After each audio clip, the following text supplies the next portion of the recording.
Welcome back to the Holosky Listener Experience Program. We're your hosts. I'm Steven. And Kyle. Happy Thursday, Holocult. It's about that time. You've about made it through the week. One more. And by the time this one drops, the holidays are right around the door. Right? This corner. Yeah, right around the corner, right through the door. Same thing, though. You're almost there, which means good food, hanging out with people that you like to hang out with at least once a year, and something you like to hang out with all the time. You know how it is. But we're right there to help push you through and get you there. But we're glad you're here and hanging out with us this Thursday. We got a follow-up from one of our last listener experiences.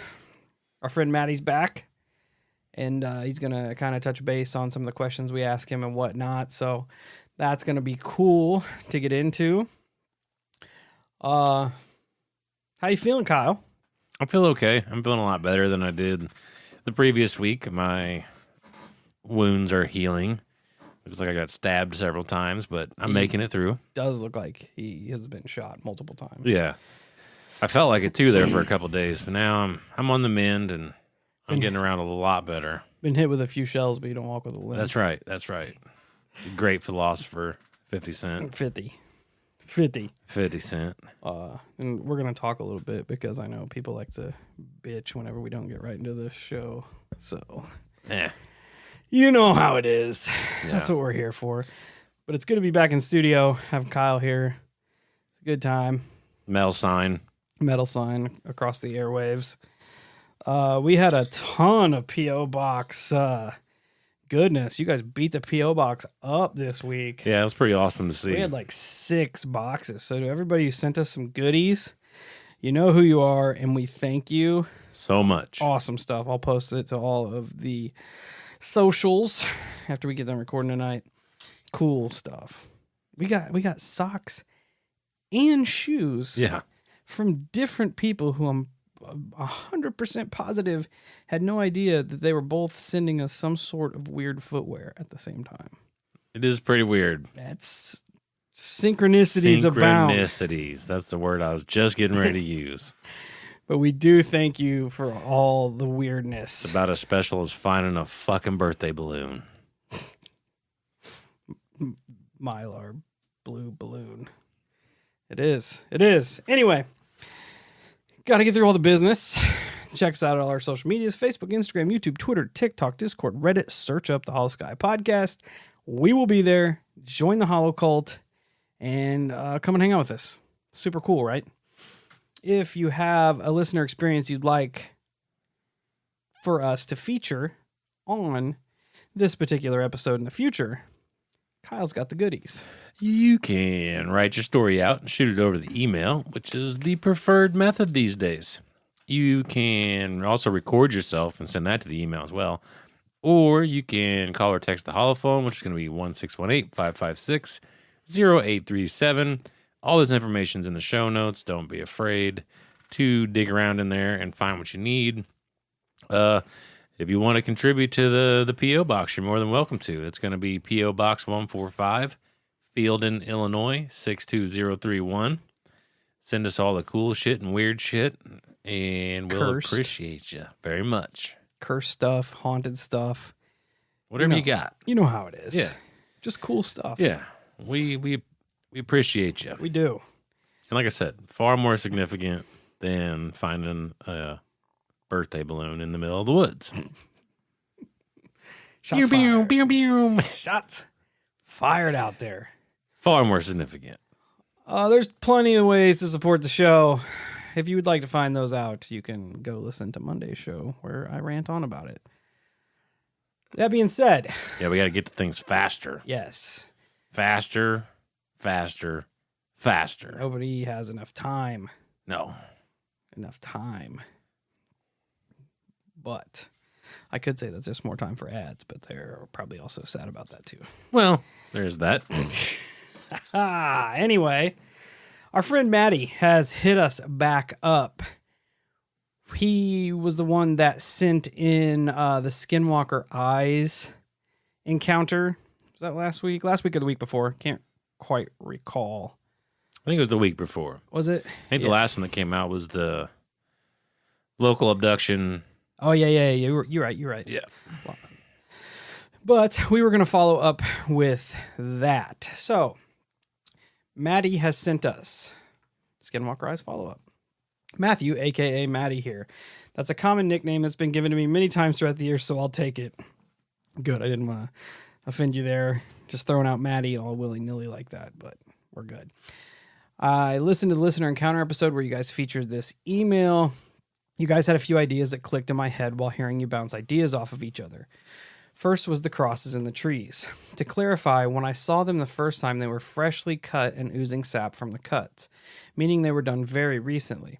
I'm not sure how large they were, but they were big enough for me to see from 20 or so feet below and clearly see the cross shape. Also, there were no obvious signs of the trees being climbed recently.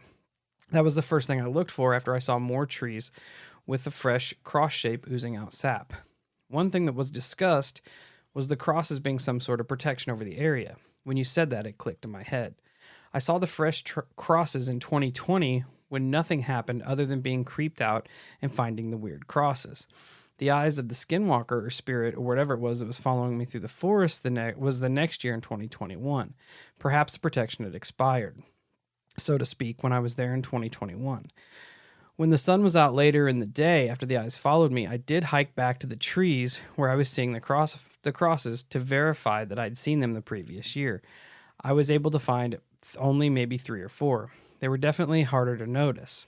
The year before, when they were fresh and the sap was oozing from them, it was glimmering in the sunlight, so they stood out and they were easy to spot. Maybe it was a layer of protection over the area, and whatever had put it there had not been back to do so the following year, but who knows.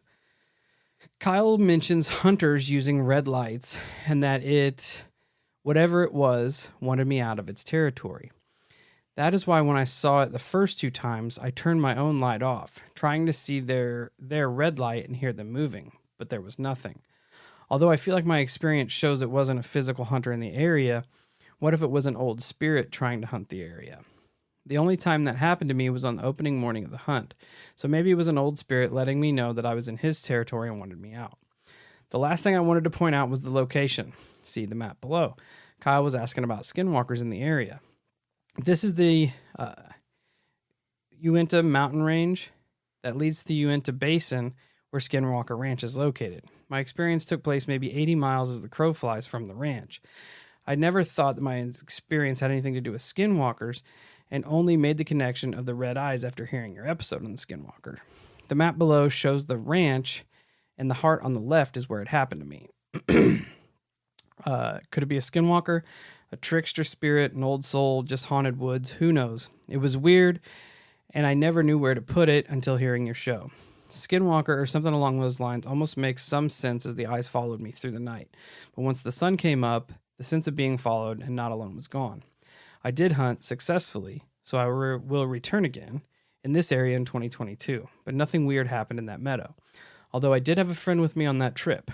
I spend a lot of time in those mountains outside of hunting season, but it seems to be around hunting season when the weird stuff happens. I do have a Squatchy experience, although I only saw shadows and not a definite Sasquatch that I'll have to share as well. I wrote that down in a journal as soon as it happened. Well, I was on a hillside where it took place, so once I find the journal entry, I can type it up word for word how I described it as it happened. Anyway, thanks for doing what you guys do. If any of the Holo Cult have stories similar to mine, feel free to give them my contact info. I'd love to hear more similar encounters with the red eyes. Closest I've heard to my story was a Skinwalker hunter you had on. Thanks, Maddie.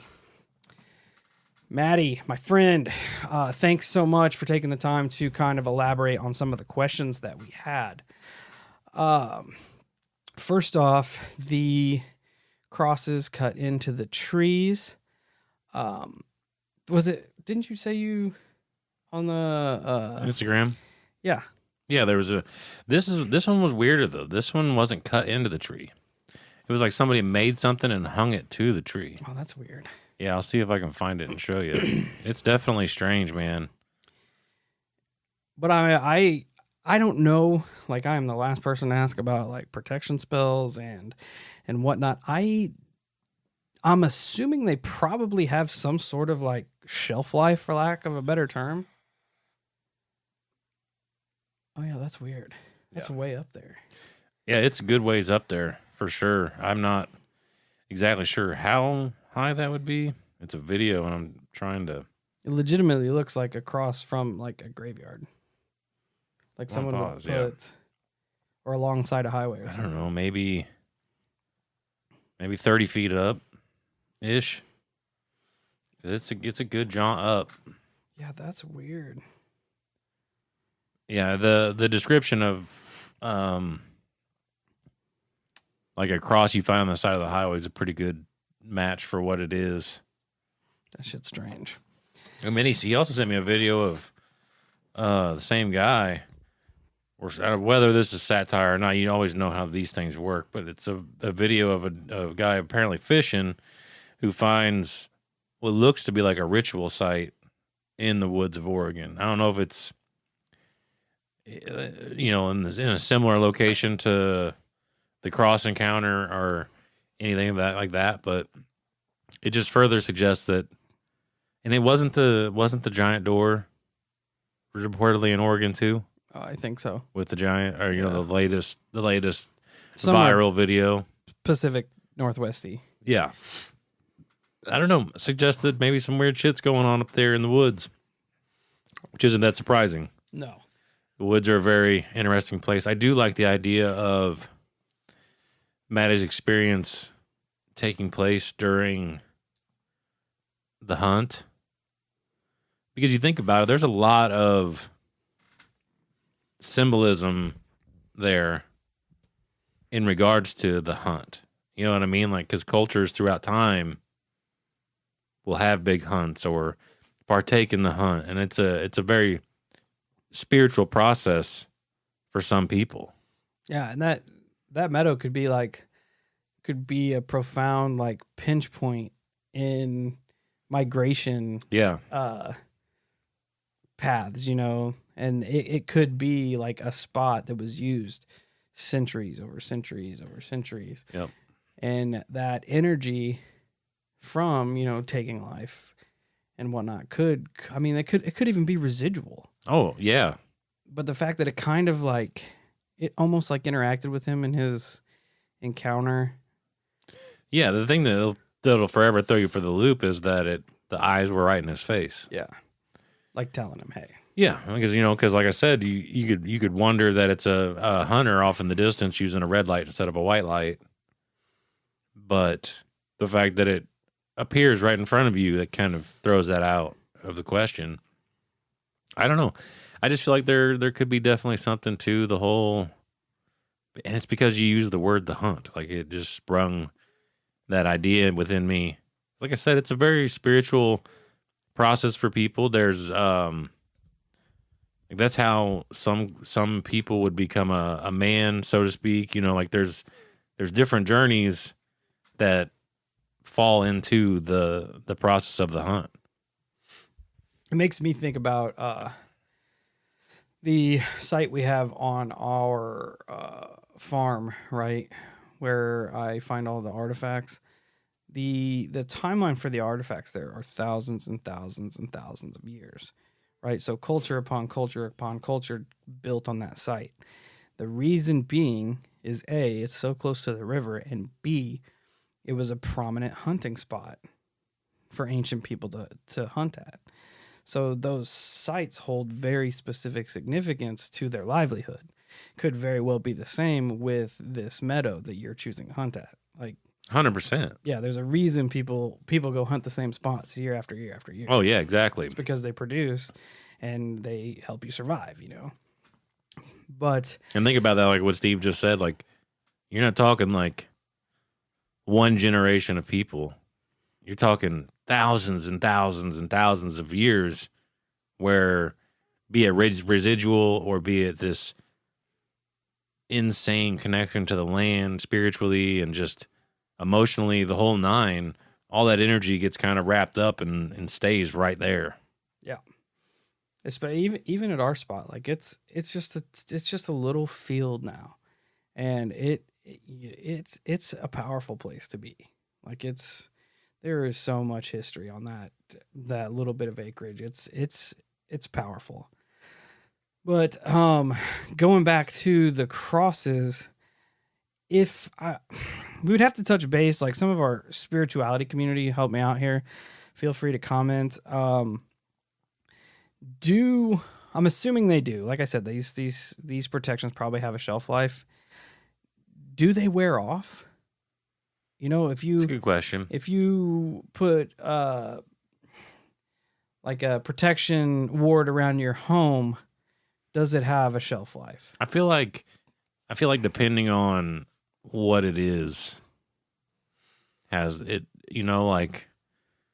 like putting holy oil around your doors. I feel like eventually when that oil deteriorates, it's going to have holes in the system, so to speak. That's kind of what I was thinking too. Like as the crosses that are carved in there start to get grown over, and they're just like residual scar tissue on the tree. Do they need to be freshened up for the protection spell to keep whatever it is in there, or keep whatever it is out of there? Which, and another angle to that you hear in a lot of different channels is the, I guess, intent behind the ritual itself. Like, I know it sounds crazy, but the idea that it could be like, Steve told me to put these crosses in the trees, it's going to protect me, so I do that. And it does have a little bit of protection there. However, if you are of the mindset that this will protect me, I know that you have that level of intent and commitment and faith in what you're doing, I feel like that holds varying results as well. Yeah. I mean, it could have been something like there was somebody going into this meadow and it just needed protection for that one night or that one weekend or whatever. So they put the intent into these carvings just for that weekend. Right. Maybe they'd worn off by then. I'm not 100% sure how all that works, but I know we probably have people who listen that do. So, and the original experience is just crazy in itself. It's creepy. The fact, it does have very creepy undertones to it. But then the question would be, did you feel threatened by said entity when it made its way to you? Because that I think that holds a lot of significant value as well, is the emotion you walked away with during that encounter. Maybe you weren't afraid of it, Maybe it didn't have any malicious intent. Maybe it was just there, seeing who's encroaching on its property or something. I don't know. We really haven't heard anything quite like this. Especially with it like blatantly interacting with you. Yeah. And the significance with the significance with the red eyes is it varies throughout entities as well. Like, you'll hear it in different cases throughout your research, and so it can't really be. It's hard to just lock it down to something, Yeah. Because you hear red eyes so much. Like, you'll hear it with spirits. You'll hear it with dogmen. You'll hear it with Bigfoot. You'll hear it with UFO stuff, but it's not eyes with UFOs. It's little orbs that are investigating the area, and so on and so forth. Yeah, it'd be interesting to also learn if there's any history to that particular spot, particular meadow or mountain or acreage or whatever, to see if there is some lore behind that exact spot where you're at. Definitely a weird story. For sure. Go back and if people who are listening this time aren't familiar with it, go back and listen to the listener episode from 2 weeks ago, Skinwalker Eyes episode. That'll give you Maddie's whole experience. It's interesting. Oh, for sure. But again, thank you for taking the time to reach back out and answer some of our questions, do a little follow-up. We are fully into hearing about your Sasquatch experience. It'll be exciting if you find that journal too. Yeah, that's what I'm thinking. Like real time notes there. Yes, it will be awesome. But again, thanks, Maddie, for sharing and following up with us in the Holo Cult. And that will be it for today. So everybody have a good week, end of the week. Enjoy your holiday season with your family and those that you hold close. Everybody, stay safe, stay weird. And until we meet again, make sure your protection sigils are up to date.